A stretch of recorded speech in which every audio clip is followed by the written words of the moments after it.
Europe 1, 5h, 7h, Mathieu Noël.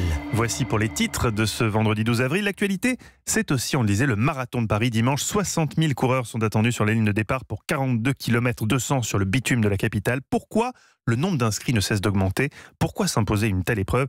Après quoi courent tous ces sportifs? Bonjour Mathieu Lemot. Bonjour. Merci d'être en direct avec nous sur Europe 1. Vous êtes rédacteur en chef adjoint chez GQ, auteur du Dico du running et adepte aussi de la course à pied.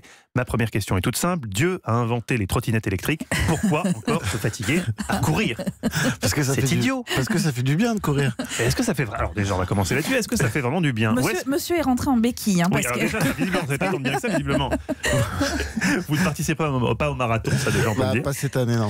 Je me suis blessé, ouais. Est-ce que sur le côté bien-être du running, est-ce que ça fait vraiment du bien de courir ou certains disent ça fait mal au dos, c'est pas si bon que ça? Alors ça peut effectivement faire mal au dos, dans les articulations, etc. Mais quand on fait une pratique adaptée et douce, ou en tout cas bien réfléchi et coaché et avec des conseils. C'est ça, il ne faut pas se lancer dans le running, il ne faut pas se dire tiens moi aussi je m'y mets, je pars tout seul dans un parc le week-end. Et donc ça fait du bien, sur le moment, c'est vrai que parfois c'est un peu dur, mais après coup on en ressent les effets. Il faut dire aux gens qui ont envie de se lancer et qui ne se lancent pas, ça fait pas du bien sur le moment, ça fait du bien après. Quand on est revenu de la course, là on a ce qu'on peut dire une saine fatigue. Ouais, on a une saine gratifiante. Mais même pendant, c'est-à-dire que c'est vrai que beaucoup de coureurs disent les 5-10 premières minutes se disent bon, qu'est-ce que je fais là, quoi. Mais le problème, c'est que je dépasse jamais ces 10 minutes. Donc, et ben, vous saurez après, du coup. Essayez d'aller jusqu'au quart d'heure, 20 minutes, une demi-heure, et là, vous verrez, ça fait du bien. Avec une spécificité aussi, quand on parle du marathon de Paris et des plus grands marathons, c'est qu'il y a du public aussi. Oui. C'est une grande fête populaire. Je pense que ça compte aussi. Hein. Ça compte. Ça compte quand il y a du monde. C'est-à-dire qu'il y a des endroits, par exemple sur le marathon de Paris, quand on est au fin fond du Bois de Boulogne ou du Bois de Vincennes, là, c'est ça, on ne doit pas connaître votre vie privée, mais parlez-nous plutôt, restez sur le marathon. Sûr. non, mais ça compte énormément. Il y a un marathon comme New York que j'ai pu faire l'année dernière, par exemple. Là, il y a du monde sur le bord de la route du début à la fin. Et ça, c'est hyper motivant. Alors, ce qui est beau, c'est que c'est un sport qui réunit hommes et femmes. La parité est respectée dans le petit monde du running. Ouais, du running, ouais, mais ça n'a pas toujours été le cas d'ailleurs, parce que pendant longtemps, il y a eu des espèces de fausses croyances qui faisaient dire que si une femme courait plus de 2 km, il allait lui arriver certains malheurs. Oui, des médecins disaient qu'il y avait, mais elles allaient perdre leur utérus. D'accord, oui, des descentes d'organes, oui, mais ça me rappelle quelque chose. Que les poils allaient leur pousser sur la poitrine, etc.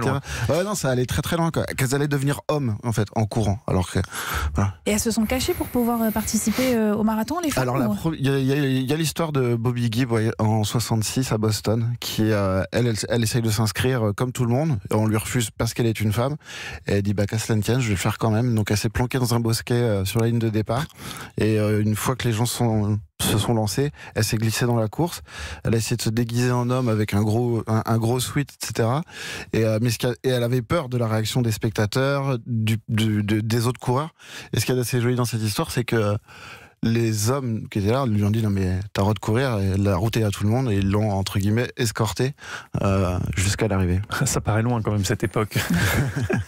Et certains parlent d'addiction. Alors pour moi c'est une légende, hein. Il paraît qu'il y a une addiction au bout d'un moment à la course à pied. C'est vrai que je connais certains amis qui à force de courir ne peuvent pas s'empêcher d'aller courir. Il faut qu'ils aillent courir tout le temps, sinon ils se sentent pas bien. Ouais, parce physiquement. On sécrète des hormones, on sécrète des choses en courant, parce que quand on court, donc après 20 minutes, une demi-heure, 45 minutes, parfois une heure, on est une espèce de high, je sais pas comment le dire trop, mais on flotte, quoi. Et ça fait du bien, parce que c'est une sensation de bien-être qui est assez, qui peut être rapprochée de certaines drogues pas légales. Voilà qui devient intéressant. Voilà. Est-ce que le marathon de Paris, vous direz que c'est un marathon, je sais pas, est-ce qu'il y a différents degrés de difficulté dans les marathons, ou un marathon c'est toujours 42 km? Le marathon de New York n'est pas plus dur que celui de Paris, ou est-ce qu'il y a des marathons plus durs que d'autres? Si, il y en a qui sont plus durs que d'autres, notamment par exemple celui de New York est assez compliqué, puisqu'il y a les ponts à passer, il y en a 5 ou 6 de mémoire. Et en quoi c'est dur de passer un pont? Parce qu'il y a un dénivelé, ça monte et ça descend. Ah oui, d'accord. Voilà. Ah oui, alors que par exemple le marathon de Berlin est absolument plat, et c'est pour ça que le record du monde y est battu régulièrement. Ouais. Le running n'échappe pas aux évolutions numériques. Hein. Est-ce que cette hyperconnexion, d'après vous, avec applications, les réseaux sociaux sur lesquels on poste nos performances, pousse aussi à courir toujours plus et à ramener aussi des adeptes de la course à pied? C'est-à-dire qu'on est, on est dans le challenge permanent en fait par rapport à soi et puis du coup par rapport aux autres aussi d'une certaine manière.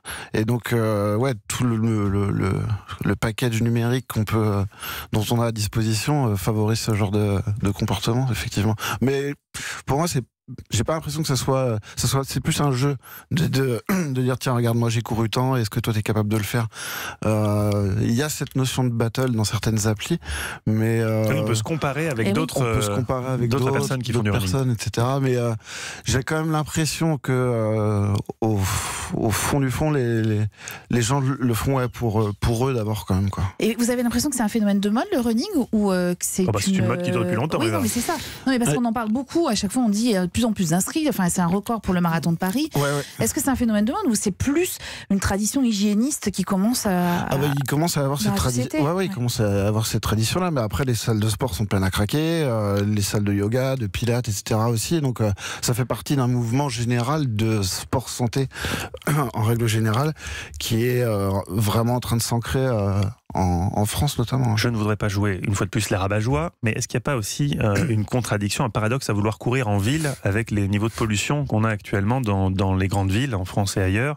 Est-ce que c'est pas plus mauvais qu'autre chose pour nos poumons que de courir le long des quais, par exemple à Paris, où il y a beaucoup de pollution à Vous cause sentez le garçon qui Oui, je cherche des excuses. Mais vraiment pas y aller. Oui, mais c'est vrai, excusez-moi, c'est des questions qu'on se pose avant d'aller. C'est une vraie bonne remarque, puisque beaucoup de sites spécialisés font des articles là-dessus en disant attention les jours où il fait très chaud déjà ou les jours où de pics de pollution dans certaines villes, n'allez pas courir. En fait, il faut aller courir quand il pleut. Il faut aller courir comme ça, les particules fines sont au sol. Voilà, c'est ça. Quand il pleut, qu'il fait froid. Donc, quand on n'a pas envie d'aller courir, le serpent se mord la queue. Voilà, merci beaucoup. On sait que vous êtes un adepte des trottinettes, Mathieu. Oui, non, ça non plus. Merci Mathieu Lemot. Je rappelle que vous êtes rédacteur en chef adjoint du magazine GQ, auteur du Dico du running chez Flammarion et co-auteur des plus beaux endroits pour courir chez Grund.